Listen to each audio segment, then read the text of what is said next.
अमरावती जिल्ह्यातील धामणगाव रेल्वे तालुक्यातील सावडा गावात एका तरुणाने विहिरीत उडी घेऊन आत्महत्या केल्याची धक्कादायक घटना घडली आहे। शेतमजूर म्हणून काम करणाऱ्या दत्ता यादवराव कुमरे या युवकाने मृत्यूला कवटाळल्याने परिसरात शोककळा पसरली आहे। आत्महत्येचं नेमकं कारण अद्यापही अस्पष्ट असून पोलीस या घटनेचा कसून तपास करीत आहे। अमरावती जिल्ह्यातील धामणगाव रेल्वे तालुक्यातून एक मन हेलावून टाकणारी घटना समोर आली आहे। तालुक्यातील सावडा येथील 32 वर्षीय तरुणाने विहिरीत उडी घेऊन आपलं जीवन संपवलं।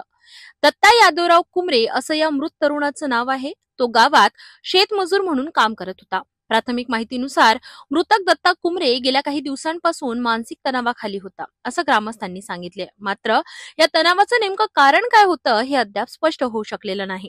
गावातील लोक विहिरीजवळ गेले असता त्यांना पाण्यात मृतदेह दिसून आला आणि ही धक्कादायक घटना उघडकीस आली। घटनेची माहिती मिळताच ग्रामस्थांनी तात्काळ दत्तापूर पोलिसांशी संपर्क साधला। माहिती मिळताच दत्तापूर पोलीस ठाण्याचे पीएसआय नरेंद्र मानकर, पोलीस हवालदार दीपक पंधरे आणि पोलीस कॉन्स्टेबल मयूर धवक यांनी तातडीने घटनास्थळी धाव घेतली। पोलिसांनी पंचनामा केला आणि मृतदेह ताब्यात घेऊन पुढील शवविच्छेदनासाठी धामणगाव रेल्वे येथील ग्रामीण रुग्णालयात पाठविला। दत्ता कुमरे यांच्या अचानक झालेल्या मृत्यूमुळे त्यांच्या कुटुंबावर दुःखाचा डोंगर कोसळलाय। या घटनेनंतर सावडा गावात आणि परिसरात हळहळ व्यक्त होत आहे। आत्महत्या मागचं नेमकं कारण शोधण्यासाठी पोलीस तपास करीत आहेत।